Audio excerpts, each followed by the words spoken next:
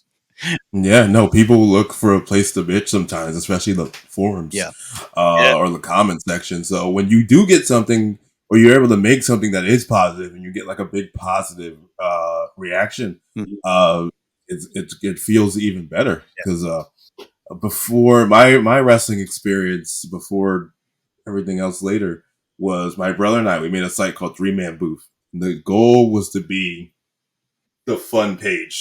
Just a fun page. Like, the worst we got was tearing down during a live coverage of Raw, where like we'd take good tweets and bad tweets, and the bad tweets would be like, Eva Marie sucks. It wouldn't be like, Eva Marie should go in a fire.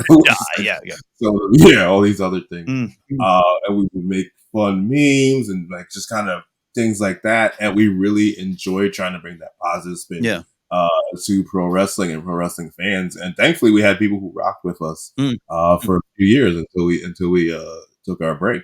But I think there's really something about being positive and hopefully finding that fan base that wants to be positive with you, because it's so easy. You can look at YouTube videos now where there's just like the problem with this, and they have the most, and there's no fucking problem with it. They just need to talk about something. Like it's so easy to be a piece of shit. Not or be negative. I don't want to say piece of shit, but some people. I don't know. Some people could be nice people putting on an act, but some people could be pieces of shit. No.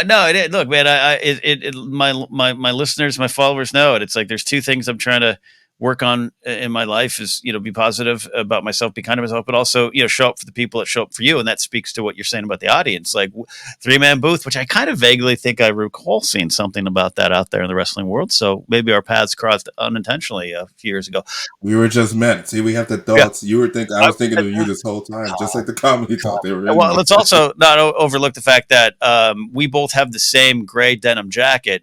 And but this time, oh, it's in my other room. I would have brought it. I know you wear it often, and I wore it 2 years ago, I think.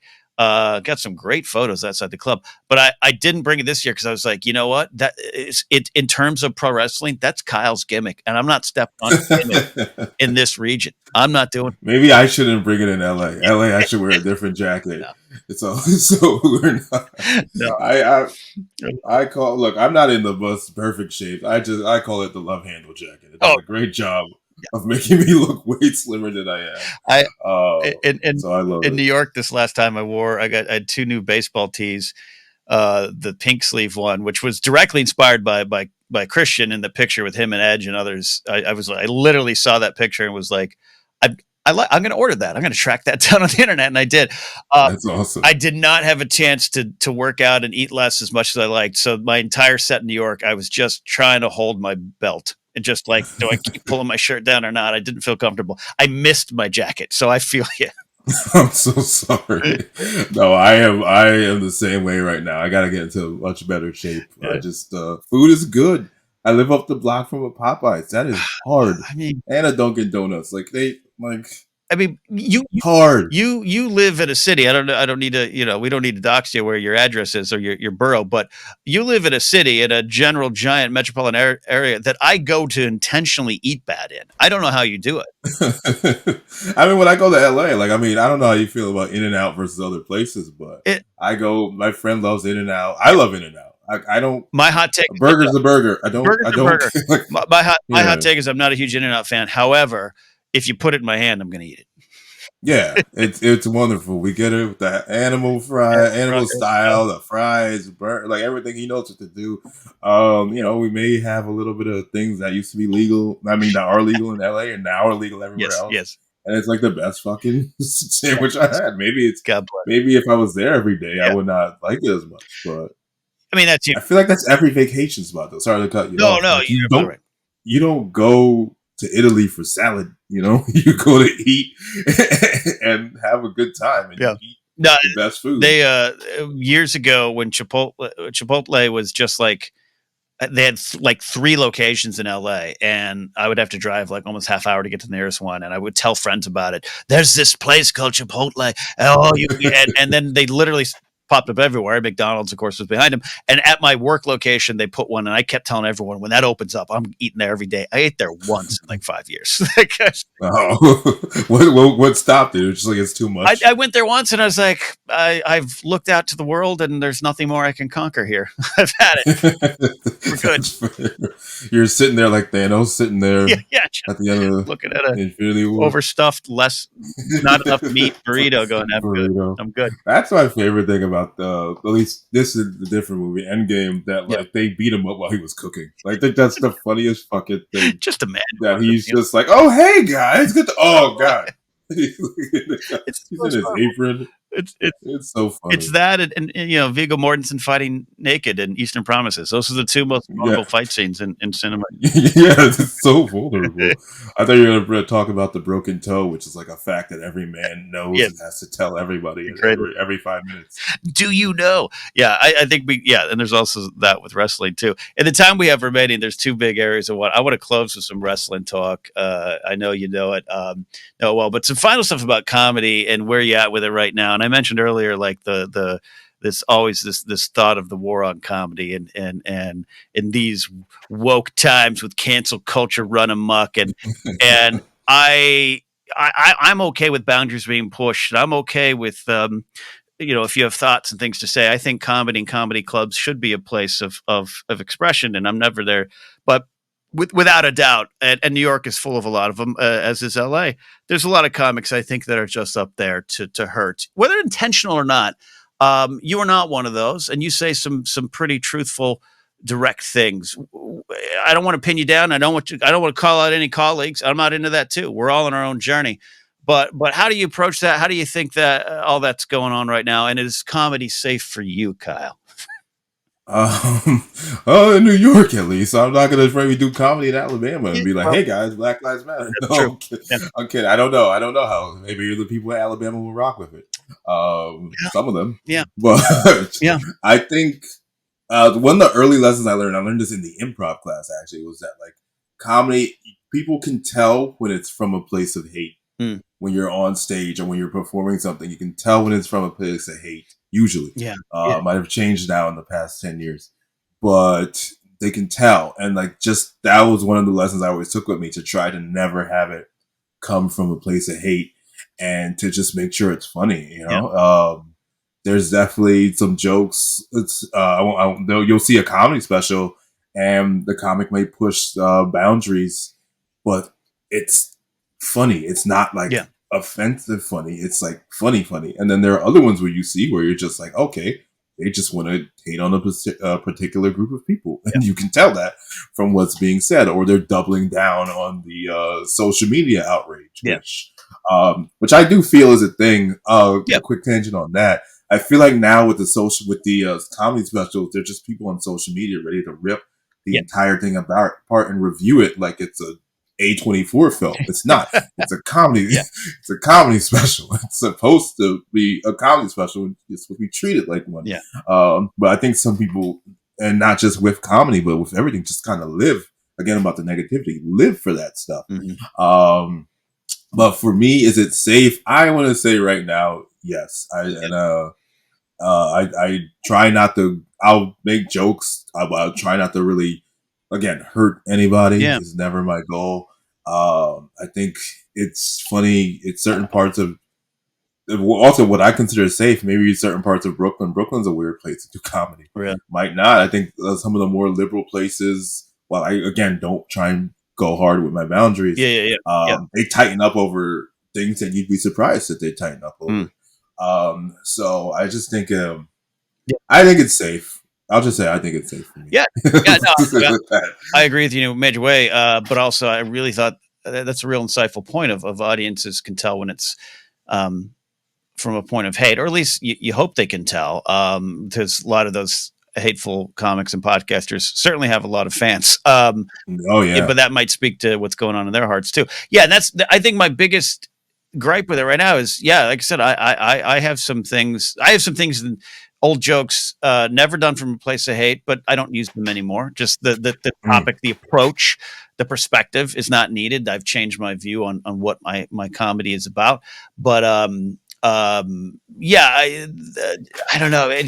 I'm in the spot where I see a lot of comics where I'm like, I think you're fighting for the right to say words, and then you think a lot of the greats like the Carlins and the Pryors and the Bruces were fighting for the right to say words. They weren't. They were fighting against oppressive regimes, yeah. societies. It goes right over their heads. Yeah. It goes. Yeah, and that's my big spot. Not to get too serious, but I just scared because I've watched you navigate now. I mean, we've been doing the Ellis shows out there with you 3-4 years running, plus the San Diego ones. So I've seen you a handful of times now. I just respect the way you approach it because you deal with stuff that's from your life. We talked about your truth and your confidence earlier, but you do it in a way where you find the humor in it, and I think it's admirable in these troubled times. It's a lot of troubled times out there. Just wanted to get your thoughts on it. But before we leave, pro wrestling. I want to know your favorite wrestlers of all time, current days, whatever, and what draws you back to this wild, crazy, and at times problematic industry, but a great art form. They have all been canceled. No, I would say even in the problematic column, I will put the Undertaker. Yeah, like I mean, he's still the Undertaker. Like he showed up a couple weeks ago. Yeah, I heard the gong on NXT. I'm like, he's still the guy. So he's still up there. Bret Hart, Shawn Michaels. Daniel Bryan / Brian Danielson, whatever you want to call him. I mean, his real name is Brian Danielson. Yeah, right. Orange Cassidy, I think, is really great in AEW. I need to explore him more because I don't watch, again, like I keep saying, don't watch a lot of it more, but is his gimmick that he's kind of unaffected and lazy and over it? Was that like he kind of has that like not Slavish, but like kind of like I don't care gimmick, but like he also is a really good wrestler. Yeah. Like, and that's all, especially if you've been watching for the past 4 years, you've seen that evolve from like he still has that laid back attitude, but he's still really, really like he's just he still wants to win. He's not going to sit there and lose because he doesn't feel like it. Yeah, he wants to win. And they actually did AEW storytelling doesn't always get the best love. Yeah. But they actually did a storyline over the past year where he was the international champion, and he was the international champion for almost a year. And it was always title defense after title defense after title defense. And they just kept getting harder and harder and harder to the point where like he lost to John Moxley. And people were like, oh, poor Orange. And now his quest was to get that title back, which he got back because of just storylines had to change. Yeah. And his whole demeanor about it is even changing. Almost not heelish, but almost like now he really, really wants this, and he's gonna Yeah. beat the shit out of anyone who wants to take it from him. I want to That's keep going. I want to mention some women: Bianca Belair, Becky Lynch, yeah. Trish Stratus.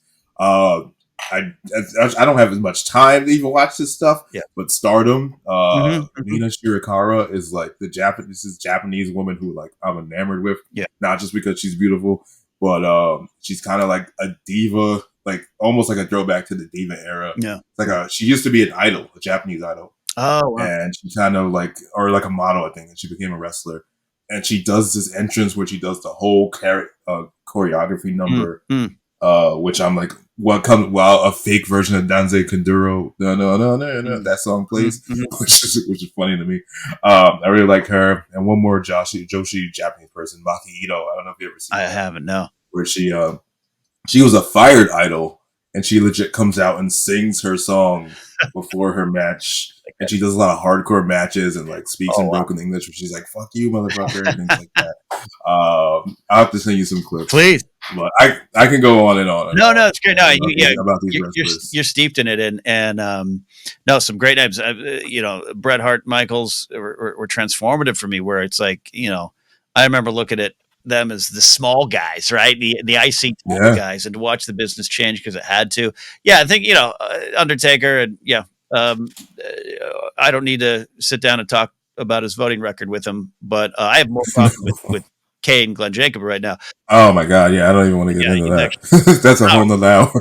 Undertaker just seems like a guy who's like, you know where I stand. You want to get a beer? Like I can maybe have think of that. But yeah, no, Taker. But I'm glad you brought up the women in wrestling because I think it was beyond time. But there was always great wrestling going on. We just weren't allowed to see it for years.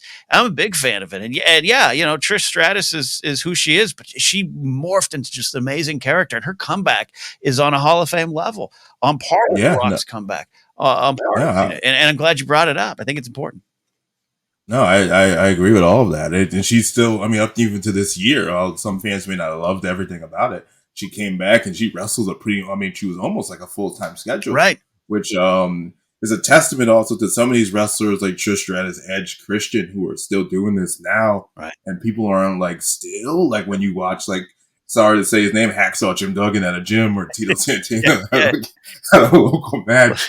And you're like, still? Like, I mean, the shape that they're in. Trust me, we at MPW at time, we booked the barber. That's all I'll say. We booked the barber. Oh and he started drinking about 2 p.m. for a 7 p.m. show. And when he had those scissors out for the hair match we had that night, it wasn't WrestleMania 2. I'll just say that. You see, yeah, exactly. And that's a testament to their time, and hopefully they're all doing well. I like all those guys. Sweetheart. But, he wasn't an a-hole. He was jovial. He was good, and he did what he was there to do. But you're just like, oh boy. So yeah, to your point, yeah, Trish is like the same age as me, and a mother and doing yoga and leaping across the rings. It's how do you look better now than you did 20 years ago? I was just like, oh my god. I'm just like, oh, I gotta get in shape, wrestler. Yeah. Trish's transformation. She's obviously always a beauty, but it's a whole beauty now. It's just this whole person doing this amazing thing in and out of the ring that I think's what's showing. It's one of my favorite stories in wrestling overall, just for her comeback.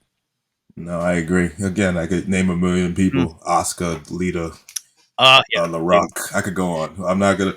I was like, let me name some more black people in there. But John Cena. I was a big John Cena guy. Yeah. Even as a grown man, I really like John Cena.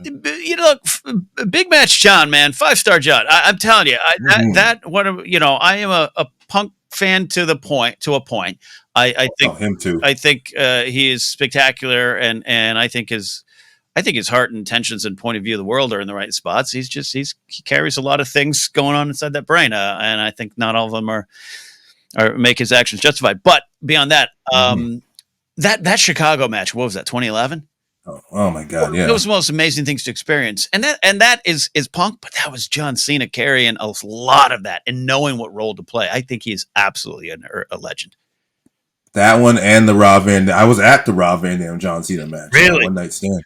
Yeah, I got to go, and that crowd they don't do it on Justice from TV. Mm. They don't. Mm. Although my favorite thing about that show, besides that match, was the Sandman making his debut, because the year before he came out to Enter Sandman, Right. and it was awesome. And I was like, oh, I can't wait to sing it this year. And then stupid Pepsi. And then next year, he comes out to Right. the knockoff. And I don't think it came across on TV, but the crowd starts chanting, "That song sucks. That song sucks. That song sucks." It's almost like he had to get a, like I do for most of my shows, a generic licensed podcast theme, because it's all he could. Yes, exactly. I still remember I had a brief podcast called Anything But Generic a couple of years ago, and I didn't want to like try and get in trouble with music, so we got this one. I think Kevin MacLeod, who does like a lot of Music, Kevin MacLeod. Like and it just goes down, down, down, down, down, down, down. So it's like in my head because I had to edit it. So I'm embedded in my head. Even when I'm hanging out with the people I hosted it with, if we start talking about something that sounds like podcast material, I'll just start going. You just remember these. Yeah, there's some good ones out there. I like the ones I have, including the one. Yeah. Well, it's amazing, and no, I love your love of wrestling, and I speak about the world in terms of wrestling a lot, so I understand your language there, and yeah, I love it. We could talk some more wrestling some other time, but I don't want to keep you. I told you about 45 minutes, and we're going a lot longer than that, so I want to get you out to that Popeye's chicken. Yeah, I hope you guys are all listening. That they are. I was like, let's close on something else. I don't want you to be like, all right, black guy, I want you to go back and eat your Popeye's chicken. It's my fault. I brought it up first, but no, no. It's just kind of a funny sentence. I actually have, because I do like Popeye. Yeah, but I have a friend who, bless them, like she knows I like Popeye. So she'll send me different Popeyes locations. It's a white girl, and I'm just like, don't. This I don't know how to tell you to not do this because it just makes me seem like like I really like which I'm not at all. It's just good food. Like she was in another country and she's like, look, they have Popeyes. There you go. Like, well, I would hope. There you go. You know. Well, I love her. I love her so much. Just some good food. I really appreciate you coming on, my friend. It's been great to get to know you over the years and just watch you work. You're one of my favorites out there. I think you're doing some great work. And yeah, come out to LA some more and let's hang. Before we get out of here, I want to put you over and tell them where they can find and follow you and anything you want to highlight. Now's your time. Put yourself over, my friend. All right. Thank you. And I feel the same about you. You are an awesome human being. Thank you. And very funny and need to go out to LA and hang. Come hang. But I'll break my In-N-Out self-ban. We'll go to In-N-Out. Let's do it. I'll find some time. Yeah, you can find me everywhere. Keep it 5-star, FIVESTAR on all socials. If you're in New York, Character Select Comedy is at the Stand, especially November 4th. We are in the New York Comedy Festival, which was a big goal for me this year.